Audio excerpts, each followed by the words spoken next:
বিষ এবং অমৃত, এর ভিত্তিতেই সংসার চক্র চলতে থাকে। যখন সমুদ্র মন্থন হয়েছিল তখন এই দুই প্রাপ্ত হয়েছিল। প্রথমে বিষ পাওয়া গেল, তারপর অমৃত। জীবন মন্থন করলেও এগুলো লাভ করা যায়। এবার এই যে বিষ, তা হলো অমৃতের থেকে অনেক বেশি শক্তিশালী এবং সেই জন্যই অনেক বেশি ঘাতকও। এবার বোঝার চেষ্টা করি এই বিষ আসলে কি। যে কোনো বস্তু বা কোনো ভাব যদি মাত্রার থেকে বেশি পরিমাণে আপনার কাছে থাকে, প্রয়োজনের থেকে বেশি আপনার কাছে থাকে, তাহলে সেটা আপনার কাছে বিষ সমান হতে পারে। তা সে ধন হোক, শক্তি হোক, সম্মান হোক, ইত্যাদি ইত্যাদি। যদি আপনার কাছে এমন কিছু থেকে থাকে যা মাত্রার থেকে বেশি পরিমাণে আপনার কাছে আছে, তাহলে তাকে ভাগ করতে শিখুন। যদি আপনি ভাগ করতে শিখে যান, তাহলে এই বিষই আপনার জন্য অমৃতে পরিণত হবে, আর তাদের কাছেও অমৃত সমান হয়ে উঠবে যাদের এই সাহায্যের প্রয়োজন। তাহলে ভাগ করে নিতে শিখুন আর আমার সাথে ভালোবেসে বলুন, রাধা রাধা। ঈর্ষা আমাদেরই মনে বসবাস করা আরো একটা শত্রু। তবে এই শত্রু কখনো কখনো আমাদের জন্য লাভদায়কও হতে পারে, কিন্তু যদি আমরা সতর্ক না থাকি তাহলে সেটা ততটাই ঘাতক হয়ে উঠতে পারে।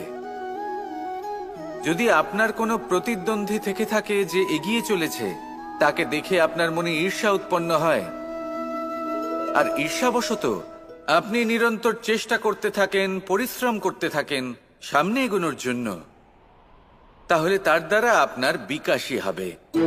কিন্তু যদি আপনি নিজের বিরোধীকে শেষ করতে দেওয়ার জন্য অগ্রসর হন, তাকে বিনাশ করার জন্য অগ্রসর হন, তাহলে এই ঈর্ষা প্রথমে আপনার বিনাশ অবশ্যই করবে। একটা কথা আছে, এটা পশু প্রবৃত্তি, আপনি শুধুই নিজের বিকাশের কথা ভাববেন।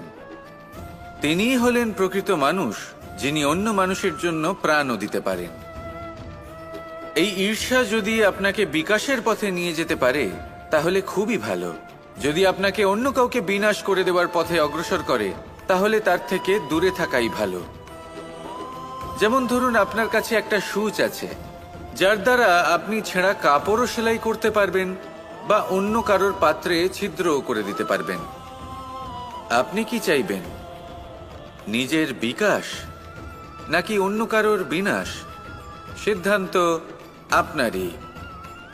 আসুন আর আমার সাথে ভালোবেসে বলুন, রাধা রাধা। মানুষ বড়ই বিচিত্র প্রাণী। অধিক থেকে অধিকতর ধন লাভ করার চেষ্টায় নিজের শরীরকে নষ্ট করে ফেলেন, নিজের শক্তি হারিয়ে ফেলেন, নিজের সামর্থ্য হারিয়ে ফেলেন। আর যে ধন লাভ করেন সেটা কোথায় যায়? সেই শক্তি, সেই সামর্থ্যকে আবার ফিরে পাওয়ার জন্য। আর কিছু মানুষ জীবন এমনভাবে যাপন করেন যেন তা কখনোই শেষ হবে না, কিন্তু শেষ তো সবারই হবে। আর যখনই শেষটা কাছে চলে আসে, তখন মানুষ এটা বুঝতে পারেন যে সে জীবনকে উপভোগ করেননি। তার কারণটা কি? লালসা। এই লালসা জন্ম দেয় লোভকে, আর এই লোভ জন্ম দেয় আপনারই বিনাশকে। সেই জন্য আজ আপনার কাছে যা কিছু আছে, যেমনটা আছে, তার সাথে জীবন যাপন করুন, পূর্ণরূপে যাপন করুন। আপনার কাছে যতই ধন, শক্তি, মান থাকুক, তা সবার মধ্যে ভাগ করতে শিখুন। ভাগ করলে ভালোবাসা বাড়ে, আর এই ভালোবাসা দ্বারা জীবন আরো সুখময় হয়ে ওঠে। তাহলে আসুন আর আমার সাথে ভালোবেসে বলুন, রাধা রাধা। কামবোধ, এটাই আপনার অন্তরের প্রথম শত্রু। বেশিরভাগ মানুষই কামবোধ বলতে লালসা বোঝেন, কিন্তু এটা সম্পূর্ণ সত্য নয়। কামের আসল অর্থ হলো কামনা। এটা খুবই সহজ ব্যাপার। মনুষ্য শরীর থাকলে, মানুষের মন থাকলে এই কামনা অবশ্যই থাকবে। এবার এটাই দেখতে হবে যে এই কামনা নেতিবাচক কামনা নাকি ইতিবাচক কামনা। অন্য কারোর জিনিসে নজর দেওয়া, অন্য কোনো মানুষের উপর নজর দেওয়া, কোনো অনুচিত বস্তুর দিকে নজর দেওয়া, এই নেতিবাচক কামনা। আর এই দুষ্কামনা মানুষকে দিয়ে অপকর্ম করাবেই করাবে। তাই মনে রাখবেন, যে ব্যক্তি নিজের কামনাকে নিয়ন্ত্রণে রাখতে পারেন, তিনি সঠিক পথেও থাকেন, সঠিক লক্ষ্যে পৌঁছতেও পারেন। যিনি কামনা নিয়ন্ত্রণে রাখতে পারেন না, তিনি তার পথও হারিয়ে ফেলেন এবং লক্ষ্যচ্যুতও হন। তাই মনে রাখবেন, নিজের কামনাগুলিকে নিয়ন্ত্রণে রাখুন। কাম নামক এই শত্রুর ওপর বিজয় লাভ করুন। আর আমার সাথে ভালোবেসে বলুন, রাধা রাধা। মোহ আপনার অন্তরের আরো একটা শত্রু। এবার মানুষ প্রেম আর মোহের মধ্যে পার্থক্য বুঝতে পারে না। কিছু মানুষ ভাবে যে মোহর মধ্যে খারাপ কি আছে। যদি কোনো মানুষের তার বাবা মার প্রতি, তার সন্তানের প্রতি মোহ থাকে, তবে খারাপ কি আছে? খারাপ আছে, আর সেটা তাদের জন্য খারাপ হতে পারে যাদের প্রতি আপনার এই মোহ আছে। এবার মোহ আর প্রেমের মধ্যে পার্থক্য আপনাকে বোঝাচ্ছি। মোহ শুধুমাত্র পেতে চায়, সেখানে প্রেম শুধুমাত্র দিতে শেখায়। এই দুই পরিস্থিতিতেই আপনার হাত প্রসারিত থাকে। মোহের ক্ষেত্রে কোনো বস্তু বা কোনো ব্যক্তিকে লাভ করার জন্য, আর প্রেমে শুধুই প্রদান করার জন্য। মোহর বশে আপনার পায়ে বাঁধন পড়ে যেতে পারে। যদি মাতা পিতার তার সন্তানের প্রতি মোহ থাকে, তাহলে তারা তাদের সন্তানকে কখনো দুঃখে, চিন্তায়, যন্ত্রণায় দেখতেই পারবে না। সেই জন্য তারা সন্তানকে বেঁধে রাখতে চান একটা সুরক্ষিত ক্ষেত্রে, যেখান থেকে না তারা সংসারকে দেখতে পায়, না পরখ করতে পারে, না কিছু শিখতে পারে, না বিকট পরিস্থিতির সম্মুখীন হতে পারে। ঠিক যে কারণে তারা দুর্বল হয়ে পড়ে, অজ্ঞানী হয়ে ওঠে। তাদের বিকাশ সেখানেই স্তব্ধ হয়ে যায়, আর সেখানে প্রেম শুধুমাত্র বিকাশের পথে নিয়ে যায়। মা বাবা যদি সন্তানকে ভালোবাসেন, তাহলে তাকে ছেড়ে দেন যে যাও সংসারকে দেখো, পরখ করো আর শেখো। কিভাবে এর সাথে লড়াই করতে হবে সেটা নিজে শেখো। নিজের শক্তি নিজেই বাড়িয়ে তোলো, নিজের পথ চয়ন করো। সেই জন্য এই মোহর শিকল ভেঙে ফেলুন আর প্রেমকে আপন করে নিন। আর এই প্রেম দ্বারাই বলুন, রাধা রাধা। আলস্য আপনার আরো একটা অত্যন্ত বড় শত্রু, যা আপনার মনের মধ্যে বসবাস করে আর ধীরে ধীরে আপনার কার্য শরীরের একটা অংশ হয়ে ওঠে। সব কাজে দেরি করিয়ে দেয়, সবকিছু নষ্ট করে দিতে পারে এই আলস্য। এই কাজ আজকে হলো না, কোনো ব্যাপার নয়, কালকে করে নেব। প্রকৃতি আমাদের এটা শেখায় না। ভেবে দেখুন, যদি সূর্য এটা ভাবে যে কাল উদিত হব না, কিছুদিন পরে উদয় হব, তাহলে কি হবে? সমগ্র পৃথিবীর বিনাশ হয়ে যাবে, ঠিক কিনা? দেখুন, এই আলস্য নিয়ে খুব সুন্দর একটা কথা আছে, আলস্যস্য কুত বিদ্যা। অর্থাৎ যিনি অলস হয়ে বসে থাকেন তিনি বিদ্যা লাভ করেন না, জ্ঞান লাভ করেন না। আর জ্ঞান না থাকলে তিনি ধন অর্জন করতে পারেন না। তার জীবনে সুখ স্বাচ্ছন্দ্যের অভাব থাকে, বন্ধুর অভাব থাকে। যেখানে সুখ স্বাচ্ছন্দ্য নেই, মিত্র নেই, আপনজন নেই, জ্ঞান নেই, সেখানে আনন্দ কিভাবে বাস করতে পারে? সেই জন্য কথায় আছে, যিনি কর্ম করেন তিনি এই সংসারে যে কোনো সুখ স্বাচ্ছন্দ্য ভোগ করতে পারেন। তাই কর্ম করুন, সময়কে সম্মান করুন, আর এই আলস্যের উপর বিজয় লাভ করুন। আর আমার সাথে ভালোবেসে বলুন, রাধা রাধা। লোভ আপনার অন্তরের আরো একটা শত্রু। দেখতে গেলে এটা একটা শব্দ, একটা সংস্কৃত শব্দ, লব ধাতু থেকে উৎপন্ন হয়েছে। এর অর্থ কিছু লাভ করা। কিছু লাভ করা অনুচিত নয়, আরো কিছু লাভ করাও অনুচিত নয়, কিন্তু সব থেকে বেশি আমিই লাভ করব, আমি আরো চাই, আরো বেশি চাই, আরো বেশি পেতে চাই, এটাই হলো লোভ। আর এই লোভ যখন গ্রাস করে, তখন আপনি যা পেতে চান, সে ধনই হোক বা মানই হোক, তা অর্জন করার জন্য মানুষ যে কোনো স্তরে পৌঁছে যেতে পারে। যদি মানুষ ধন অর্জন করতে চান, তাহলে তার জন্য তারা অধর্মের পথেও চলতে পারেন। যদি সম্মান অর্জন করতে চান, তাহলে অন্য মানুষকে ছোটও করতে পারেন। শেষ পর্যন্ত আপনার এটা মনে হতে পারে যে যদি একটু অল্পই প্রাপ্ত করতাম, কিন্তু ভালোবেসে প্রাপ্ত করতাম, এই জীবন আরো অনেক বেশি সুখী হতো। লোভ আপনার জীবনে, আপনার মনে কখন যে প্রবেশ করবে সেটা আপনি জানতেও পারবেন না। তাই এটা চিনতে শিখুন আর তৎক্ষণাৎ জীবন থেকে বাইরে ফেলে দিন। যা কিছু লাভ করতে চান তা ভালোবেসে লাভ করুন, আর সেই ভালোবাসার সাথেই বলুন রাধা রাধা। ক্রোধ আপনার অন্তরের আরো একটা শত্রু। এই ক্রোধ আসলে কি? আপনার মনের এক ভাবনা, যা আপনার মনেই উৎপন্ন হয়। এই মন আত্মার সাথে যুক্ত থাকে। এখন একটা ভাবনা যা আত্মার সাথে যুক্ত থাকে, তাকে অনুচিত কেন বলা হয় সেটা বোঝার চেষ্টা করুন।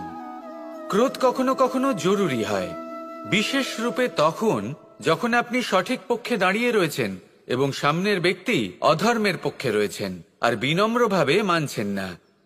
যেমন শ্রীরাম ক্রুদ্ধ হয়েছিলেন সাগরের ওপর, ওটা উচিত ছিল, আর তা ততক্ষণই উচিত যতক্ষণ আপনি ক্রোধকে নিয়ন্ত্রণ করছেন। যদি ক্রোধ আপনাকে নিয়ন্ত্রণ করতে শুরু করে তাহলে পরিস্থিতি এমনও হতে পারে, ধরুন একজন ব্যক্তির প্রতি ক্রোধের কারণে আপনি তার ক্ষতি করতে চান। আপনি একটা কয়লা হাতে নিলেন আর সেই কয়লা সামনের ব্যক্তির ক্ষতি করার পূর্বে আপনার হাত জ্বালিয়ে দেবে।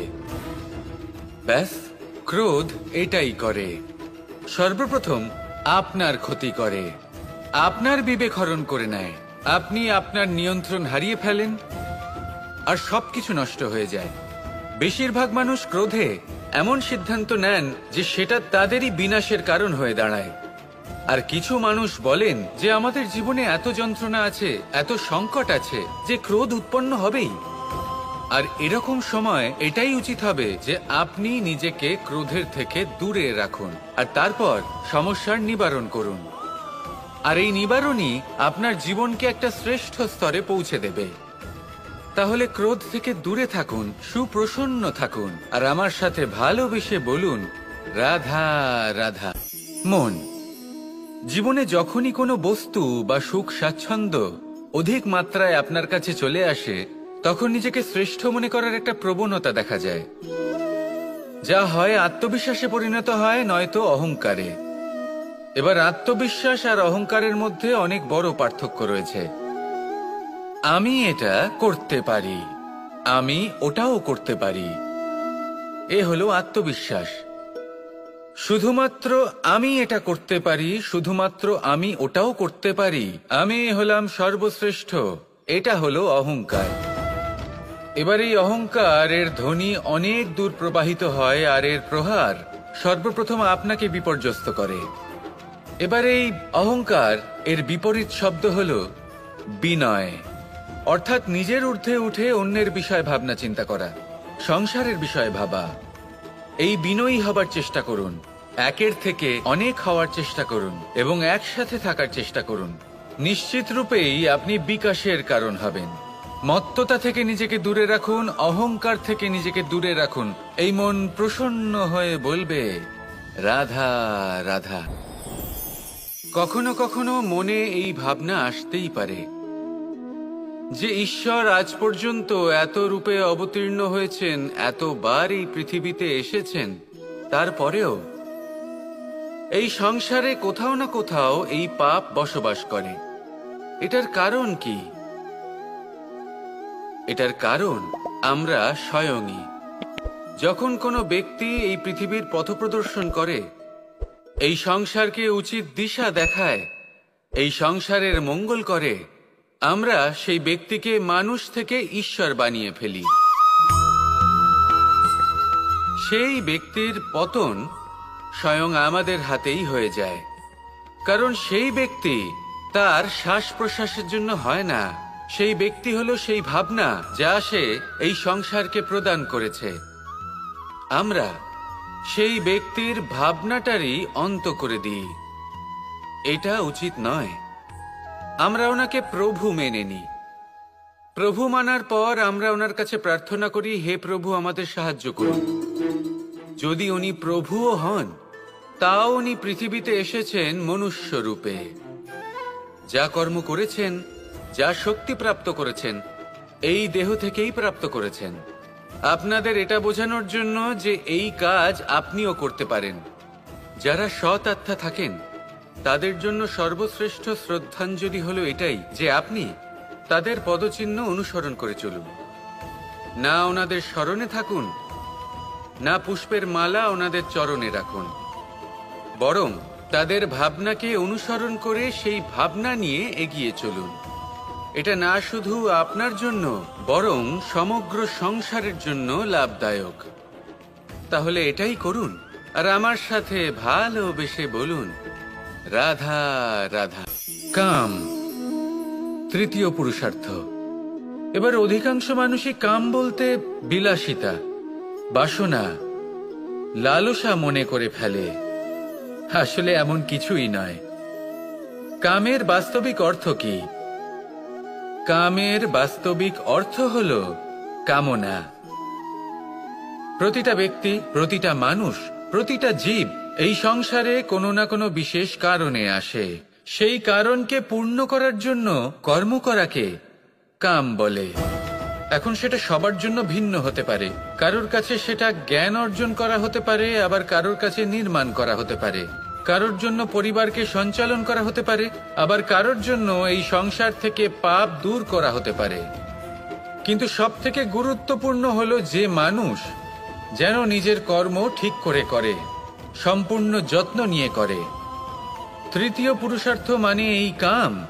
এটার অনুচিত অর্থ নিজেকে বোঝানো মানেই সমগ্র জীবনকে অর্থহীন করে দেওয়া। তাই প্রেম দ্বারা আপনার এই সংসারে আসার কারণটাকে অনুসন্ধান করুন, আর এই প্রেমের সাথেই বলুন, রাধা রাধা। যখন কঠোর রোদে আমাদের শরীর উত্তপ্ত হয়ে যায়, আমরা গরম অনুভব করি, তখনই যদি বর্ষা হয় আর বৃষ্টির জলের ফোঁটা আমাদের শরীরে এসে পড়ে, তখন কেমন অনুভূতি হয়? বর্ষার এই জলের ফোঁটা যখন ধরিত্রীতে পড়ে, তখন যে নাদ উৎপন্ন হয়, মনে হয় যেন এক সঙ্গীত। এমন এক সঙ্গীত যা স্থিরতার সাথে আমাদের বুঝিয়ে দেয় যে এই সূর্যের উত্তাপ, এই রোদ, তা চিরকালের জন্য থাকবে না। সূর্যের কিরণের যতই তেজ থাকুক, যখন বর্ষা আসবে এই রোদের কিরণকে শীতল করবে। সূর্যের তেজ যতই বেশি হোক না কেন, কখনো না কখনো কালো মেঘ আসবে আর সূর্যকে ঢেকে দেবে। অর্থাৎ এই প্রকৃতি আমাদের শিক্ষা দেয় যে কারোর প্রকাশ, যে কারোর মেধা চিরকাল টিকে থাকে না। এবার যদি কথা বলি অন্ধকারের বিষয়ে, তবে রাত্রির কালো অন্ধকারকে একটা জোনাকির আলো পরাজিত করে। অর্থাৎ অন্ধকারও চিরকালের জন্য বজায় থাকে না। এটা কি আমরা বুঝলাম? তবে আপনাদের দুটো সহজ প্রশ্ন করব। জীবনে যখন কিছুই আপনাদের সাথে চিরকাল থাকবে না, তাহলে অহংকার কি নিয়ে? আর জীবনে যদি প্রত্যেক দুঃখ, বিপদ, সমস্যা একটা সময়ের পর আপনাকে ছেড়ে চলে যায়, তাহলে পরাজয় মানবেন কেন? এই দুশ্চিন্তা ত্যাগ করুন, এই অহংকার ত্যাগ করুন, আসক্তি ত্যাগ করুন, আর আমার সাথে ভালোবেসে বলুন, রাধা রাধা। জীবনে সবথেকে বেশি গুরুত্বপূর্ণ বস্তু কি? বাড়ি, বাহন, সোনা, ধন। যদি আমি সত্যি বলি, তাহলে জীবনে সবথেকে বেশি গুরুত্বপূর্ণ বস্তু কোনো বস্তুই নয়। যদি কিছু গুরুত্বপূর্ণ থাকে, তাহলে তা হলো অনুভূতি, করুণা, মিত্রতা, মাতৃত্ব, বাৎসল্য, আর সবথেকে বেশি গুরুত্বপূর্ণ ভালোবাসা। নিজেদের এই জীবনে যদি আপনি শুধুমাত্র বস্তুর খেলাতে মেতে থাকেন, তাহলে জীবনে আনন্দ কখনোই থাকবে না।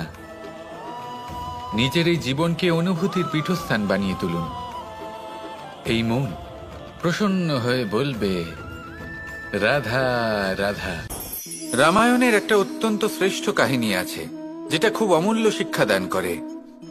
দশানন যখন ধরাশায়ী হলেন এবং মৃত্যুশয্যায় শুয়েছিলেন, ওনার শেষ নিঃশ্বাস ত্যাগের সময় শ্রীরাম লক্ষ্মণকে বললেন যে, হে লক্ষ্মণ, রাবণের কাছে যাও, ওখানে যাও, ওনার থেকে কিছু জ্ঞান অর্জন করে এসো।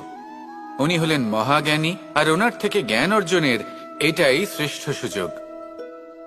লক্ষ্মণ প্রথমে মানতে চাইলেন না, কিন্তু শ্রীরাম বোঝানোর পরে লক্ষ্মণ ওনার কাছে গেলেন রাবণের মাথার কাছে গেলেন আর বললেন, দাদা বলেছেন আপনার থেকে জ্ঞান অর্জন করতে। রাবণ কিছুই বললেন না। লক্ষ্মণ বললেন, আপনি তো দেখছি খুব অহংকারী। মৃত্যুশয্যায় শুয়ে আছেন, শেষ নিঃশ্বাস ত্যাগ করতে চলেছেন, আর তাও এত অহংকার। রাবণ বললেন, নিজের দাদা রামকে ডাকো। শ্রীরাম এলেন, রাবণের পায়ের কাছে এসে দাঁড়ালেন। উনি নিজের হাত জোড় করলেন আর বললেন, হে মহাপণ্ডিত রাবণ, আপনি হলেন মহাজ্ঞানী, দয়া করে আমাদের কিছু জ্ঞান প্রদান করুন। রাবণ বিনম্র চিত্তে ওনার কথা শুনলেন, খুব বিনম্র চিত্তে ক্ষমা প্রার্থনাও করলেন, আর এই সংসার একটি অত্যন্ত শ্রেষ্ঠ জ্ঞান লাভ করল। এর দ্বারা আমরা ঠিক কি শিক্ষা লাভ করি? রাম এবং লক্ষ্মণ দুজনেই ছিলেন তেজস্বী, দুজনেই ছিলেন শ্রেষ্ঠ, ছিলেন বীর, ছিলেন বলবান।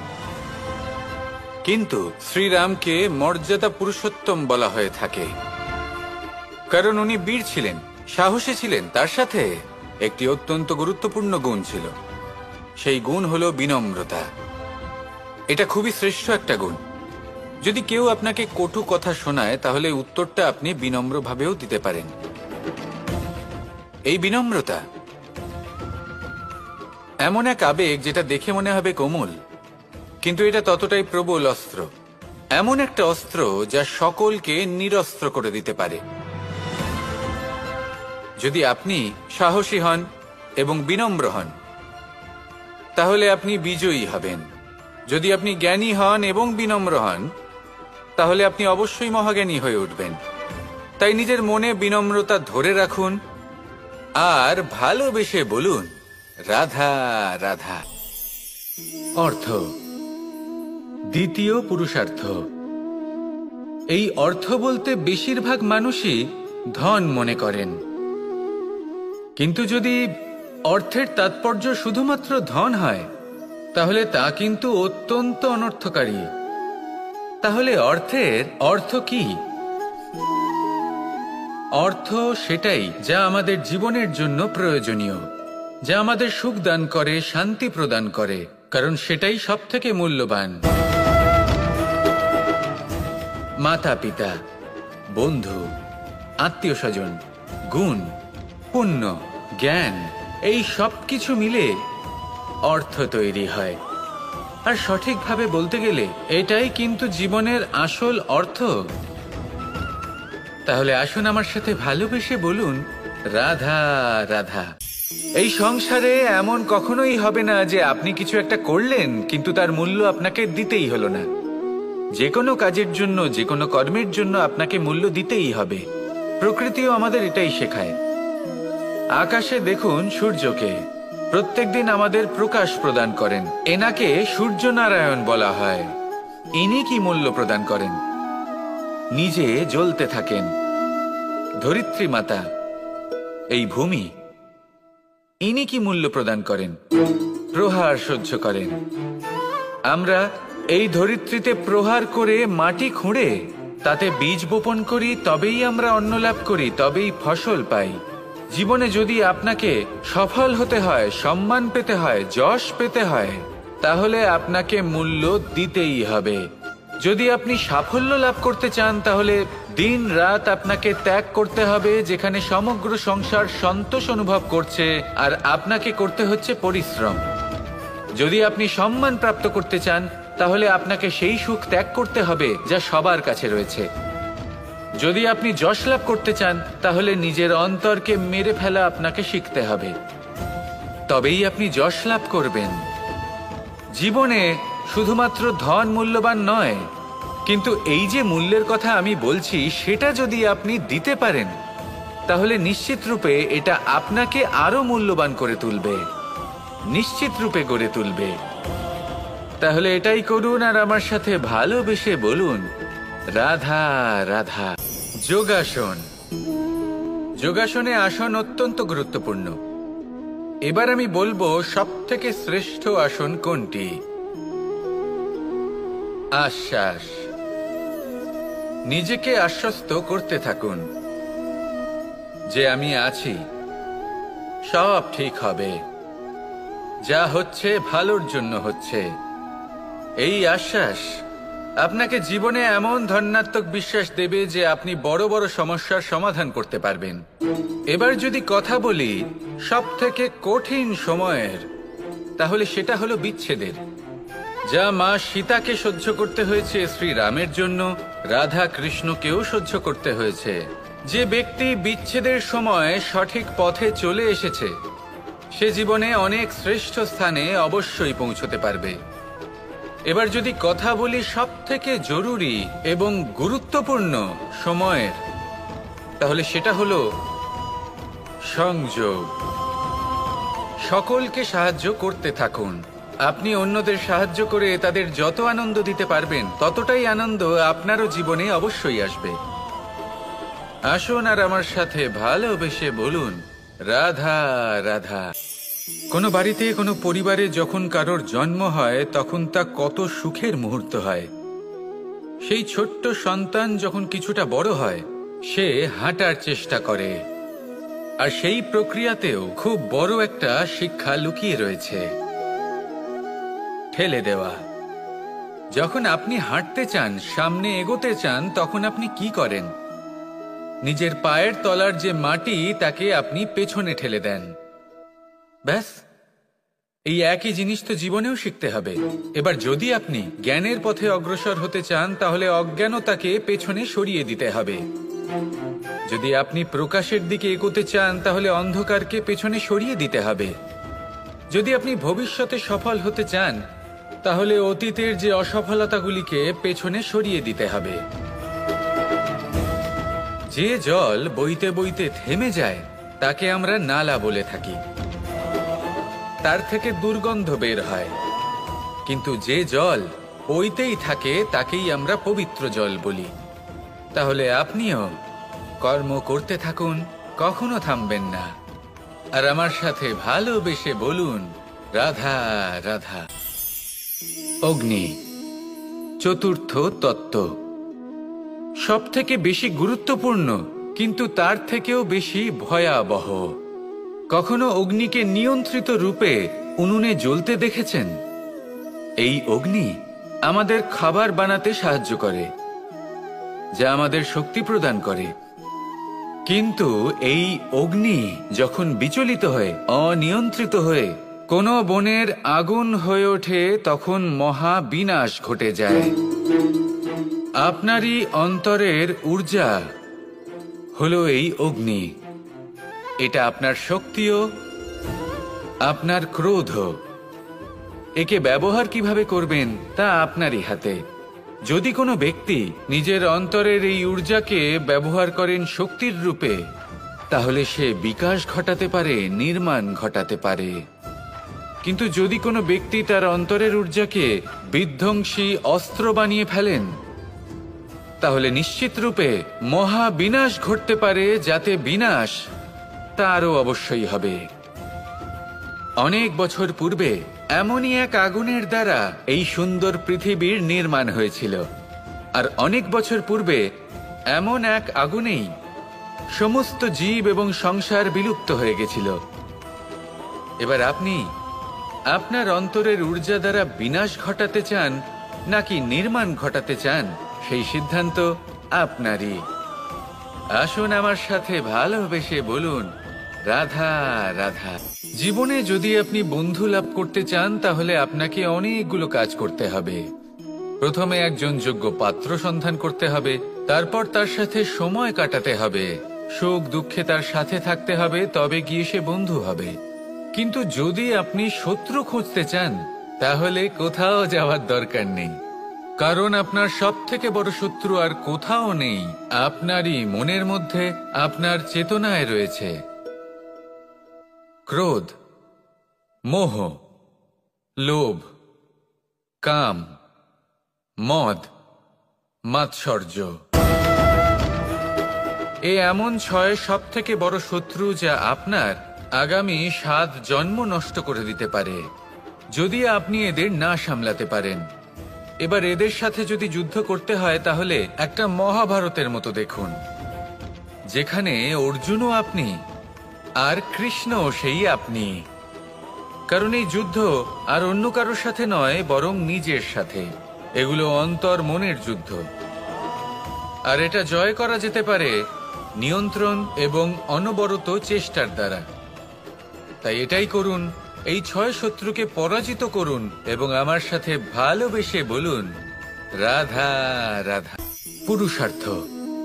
শাস্ত্রে 4 ধরনের পুরুষার্থের কথা বলা হয়েছে। প্রথম হলো ধর্ম। আপনি কি জানেন এই ধর্ম আসলে কি? আপনার কি মনে হয় ধর্ম আসলে কি? কোনো বিশেষ ঈশ্বরকে মানাই কি ধর্ম বলা হয়? নাকি কোনো বিশেষ রীতি পালন করাই হলো ধর্ম? নাকি কোনো বিশেষ সাহিত্যকে সর্বশ্রেষ্ঠ মনে করাই হলো ধর্ম? না, ধর্ম হলো সেটা যাকে ধারণ করা যেতে পারে। আর ধারণ শুধু সেটাই করা যায় যা পবিত্র। পবিত্র শুধু তাকেই বলা হয় যা নিঃস্বার্থ, যার মধ্যে শাসন করার কোনো ইচ্ছে নেই, যা সরলভাবেই প্রবাহমান, জল এবং বায়ুর মতো।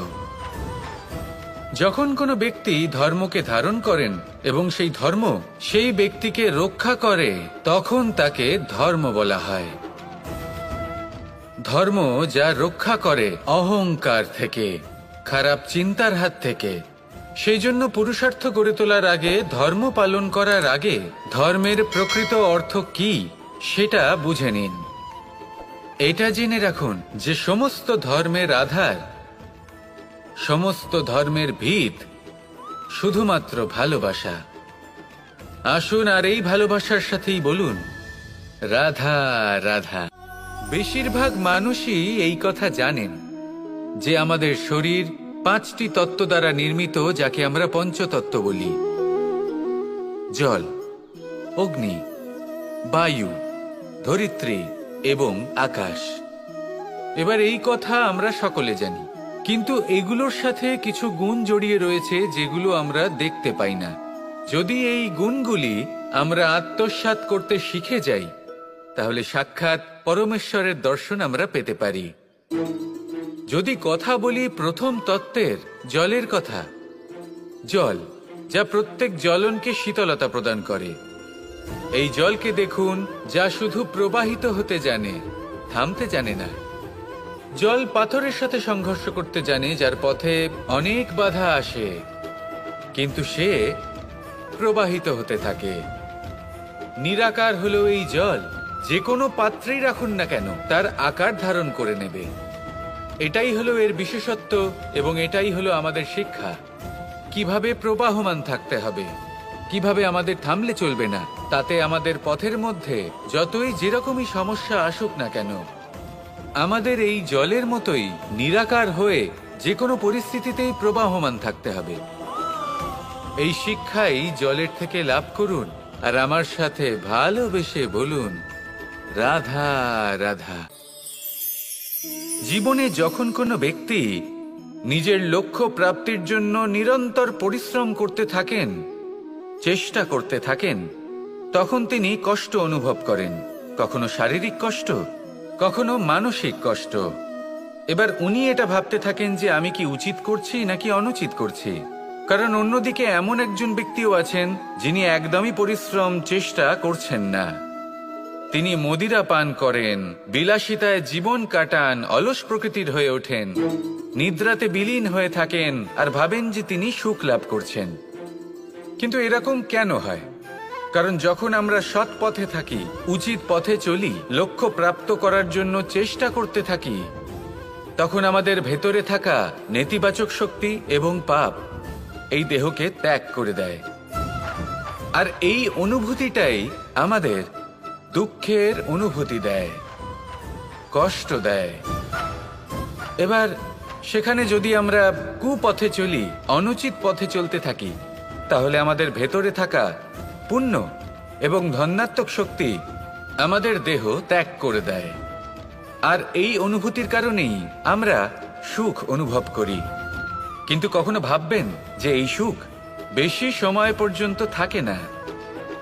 সেই জন্য সবসময় মনে রাখবেন, যদি আপনি জানেন যে এটাই আপনার লক্ষ্য, এটাই উচিত পথ, শুভ পথ, তাতে নিরন্তরভাবে এগিয়ে যেতে চেষ্টা করতে থাকুন। এই কষ্ট আপনাকে সুখের পরাকাষ্ঠায় কখন পৌঁছে দেবে তা আপনি জানতেই পারবেন না। আসুন আমার সাথে ভালোবেসে বলুন, রাধা রাধা।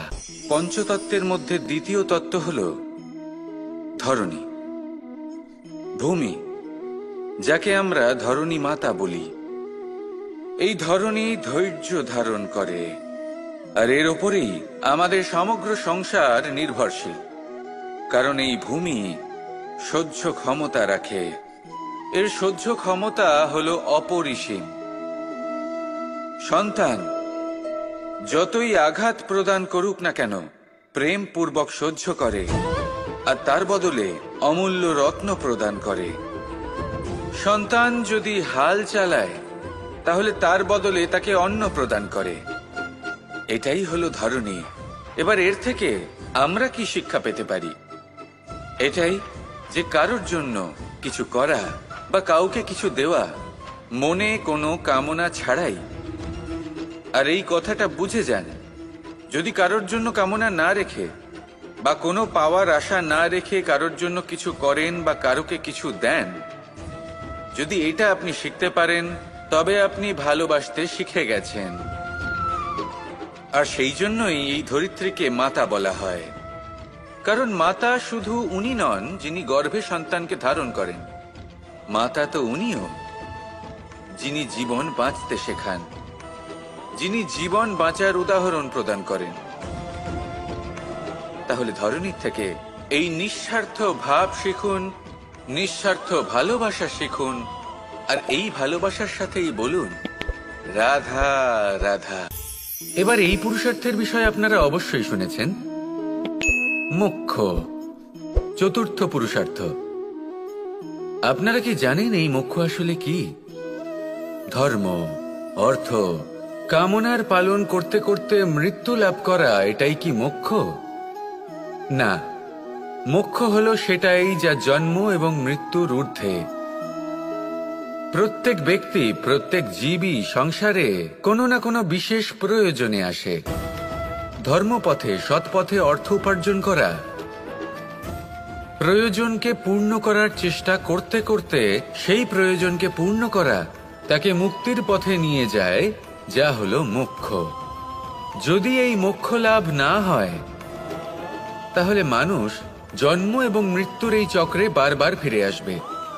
তাই নিঃস্বার্থভাবে সদ্ভাব নিয়ে কর্ম করুন, সকলকে ভালোবাসুন, আর আমার সাথে বলুন, রাধা রাধা।